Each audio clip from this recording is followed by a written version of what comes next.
wabarakatuh. Salam Swastiastu, Namo Buddhaya, salam kebajikan, salam sejahtera bagi kita semua. Halo semua. Kami dari kelompok 7, kelas 01 SAKP 006, program studi S1 Akuntansi Universitas Pamulang.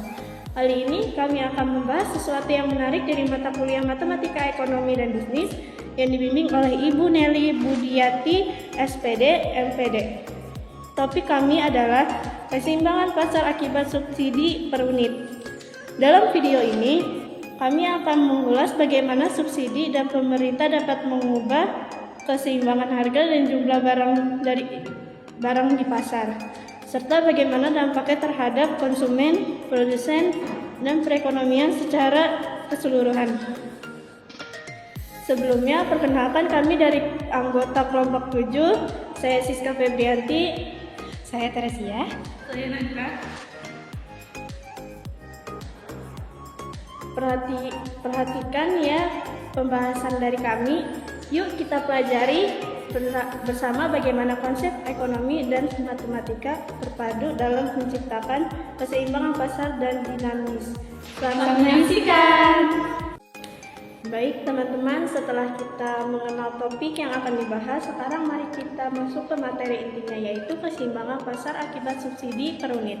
Sebelum membahas lebih jauh, kita perlu memahami dulu apa itu keseimbangan pasar. Keseimbangan pasar adalah suatu kondisi di mana jumlah barang yang diminta oleh konsumen sama dengan jumlah barang yang ditawarkan oleh produsen pada tingkat harga tertentu. Artinya, di titik keseimbangan ini tidak terjadi kelebihan maupun kekurangan barang di pasar. Titik keseimbangan ini bisa kita lihat melalui perpotongan antara kurva permintaan dan kurva penawaran. Sekarang kita masuk ke konsep subsidi per unit. Subsidi per unit adalah bantuan yang diberikan pemerintah kepada produsen untuk setiap unit barang yang diproduksi atau dijual. Tujuan pemberian subsidi ini biasanya agar harga jual barang menjadi lebih murah, sehingga masyarakat lebih mampu membeli produk tersebut. Dengan adanya subsidi, biaya produksi produsen menurun. Akibatnya penawaran barang meningkat, karena produsen lebih tertarik memproduksi dalam jumlah yang besar. Hal ini menyebabkan kurva penawaran bergeser ke kanan. Ini akan mempengaruhi keseimbangan harga dan jumlah barang. Setelah adanya subsidi, harga yang diterima produsen menjadi lebih tinggi, sedangkan harga yang dibayar konsumen menjadi lebih rendah. Jadi jumlah barang yang dipenjualkan belikan di pasar bertambah, sementara harga pasar turun dari titik keseimbangan awal. Namun perlu diingat bahwa subsidi juga memiliki konsekuensi. Pemerintah harus mengeluarkan dana untuk menutup selisih harga tersebut, sehingga meskipun konsumen dan produsen sama-sama diuntungkan, beban subsidi ditanggung oleh pemerintah. Oke, sekarang kita masuk ke contoh soal keseimbangan pasar akibat subsidi per unit. Diketahui Q sama dengan 25 kurang P dan Q sama dengan 15 ditambah 2P, dan terhadap barang dikenakan subsidi 4 per unit. Tentukan keseimbangan pasar sebelum subsidi. Keseimbangan pasar sudah subsidi unit di total yang diterima konsumen, subsidi unit total yang diterima produsen, dan grafik. Kita masuk ke keseimbangan pasar sebelum subsidi dan setelah subsidi. Oke, penyelesaiannya.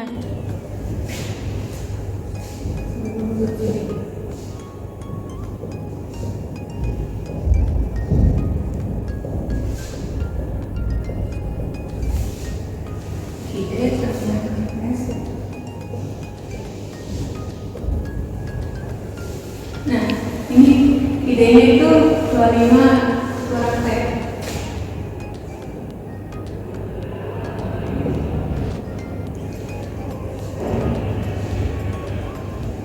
QS-nya 15 tambah 2P.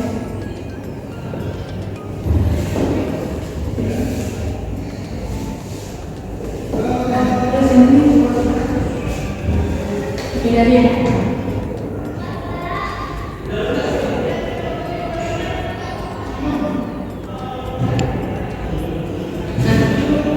Nah, 25 di 15 berapa?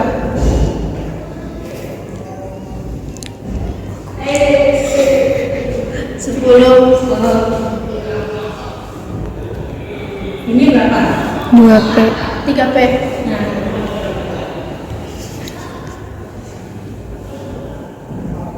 10 dibagi 3 sama dengan 3 sampai 0.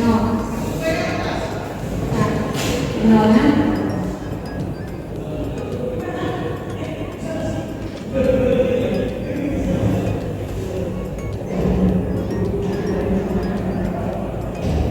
ini P-nya ini ya.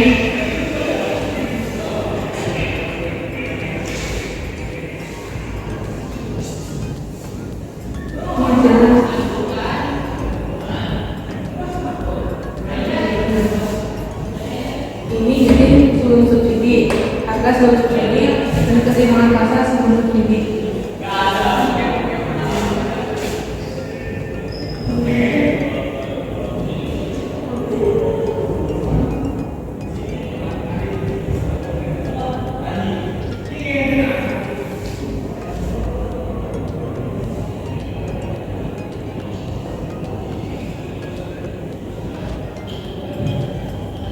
Ada kesamaannya ini ya.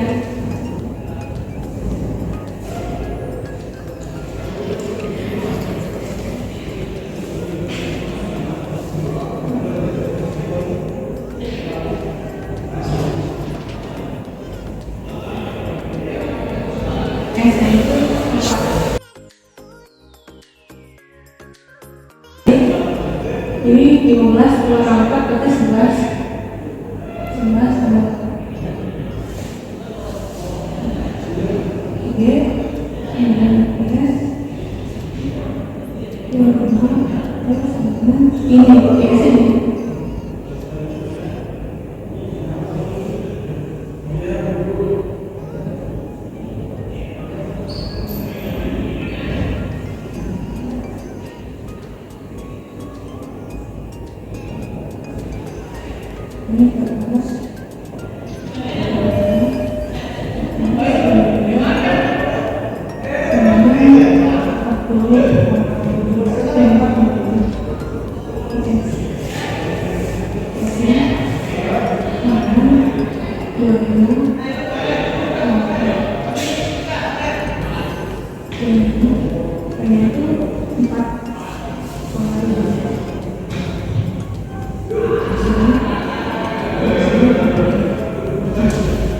dan ini jadi ini penyelesaian sebelum subsidi dan ini sesudah subsidi.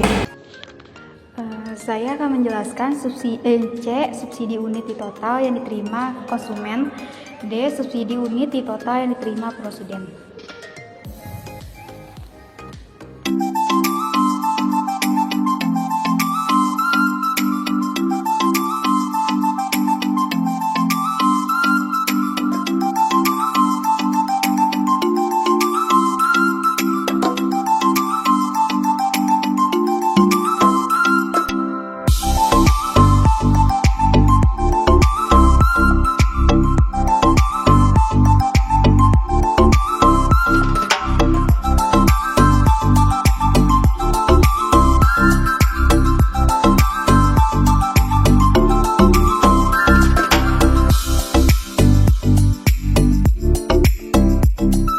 C. Subsidi unit dan total yang konsumen. SK sama dengan PO kurang PS sama dengan 3,33 dikurang 4,7 sama dengan min 1,37. Ini hasilnya dari sini ya. Kalau SK PO kurang PS dikali QS sama dengan 3,33 kurang 4,7 kali 20,3 sama dengan min 1 di 37 dikali 20,3 sama dengan min 27,811.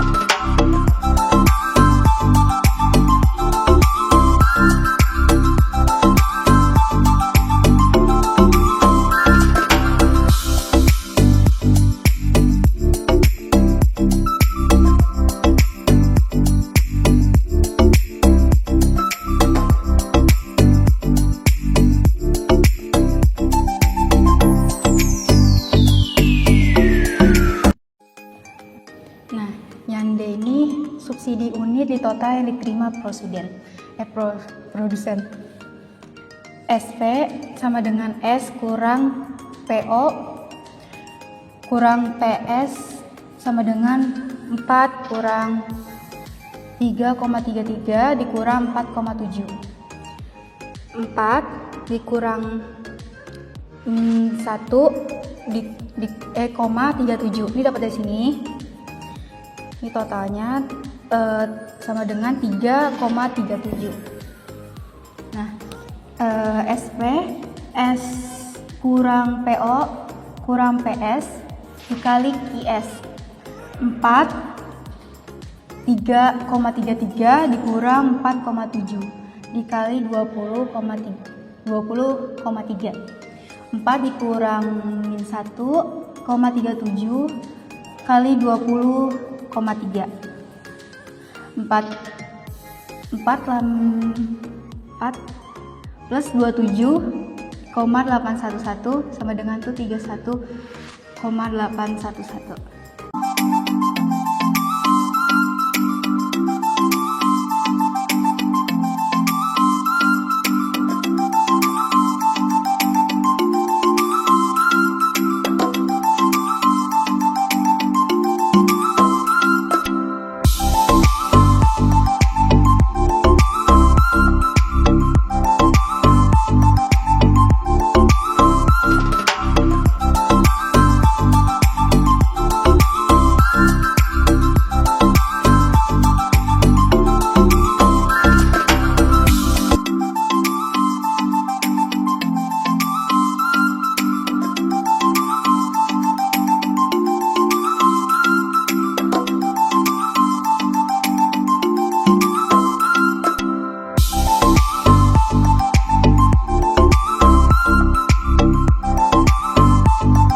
Jadi KID-nya itu 25, sedangkan QS itu 7,5 sama min 15.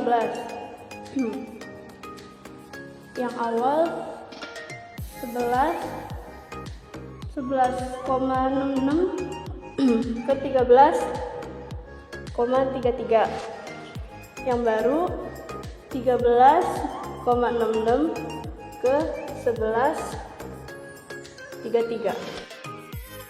Baik teman-teman, tibalah kita penghujung video pembahasan kali ini. Dari materi telah kami sampaikan, dapat kita simpulkan bahwa subsidi per unit memiliki peranan penting dalam menjaga keseimbangan pasar. Subsidi membuat harga menjadi lebih rendah, jumlah barang meningkat, serta mendorong produsen untuk lebih aktif produksi. Namun, pemerintah juga perlu berhati-hati karena subsidi yang berlebihan dapat membebani anggaran negara.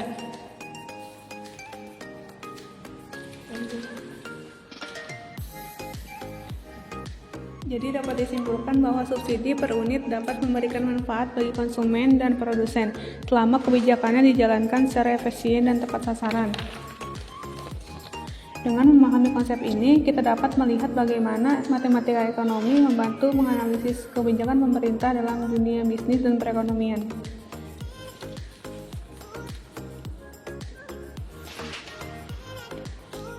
Kami berharap melalui video ini teman-teman dapat memahami bahwa konsep keseimbangan pasar bukan hanya teori, tetapi juga memiliki pengaruh nyata terhadap kehidupan ekonomi sehari-hari. Terima kasih kepada Ibu Nelly Budiati, SPD, MPD, selaku dosen pengaku, dan juga kepada teman-teman yang sudah menyimak video kami hingga akhir. Kami juga mohon maaf yang sebesar-besarnya jika ada penyampaian materi ini terdapat kesalahan kata, kekurangan, atau hal-hal yang kurang berkenan. Sebelum kami akhiri, izinkan kami menampilkan sedikit pantun sebagai penutup. Ilmu matematika ekonomi kami pelajari Cakep. tentang pasar dan juga subsidi. Cakep. Semoga video yang kami sajikan ini memberi manfaat dan juga inspirasi. Kami dari kelompok 7 mengucapkan terima kasih dan sampai jumpa di pembahasan berikutnya. Bye.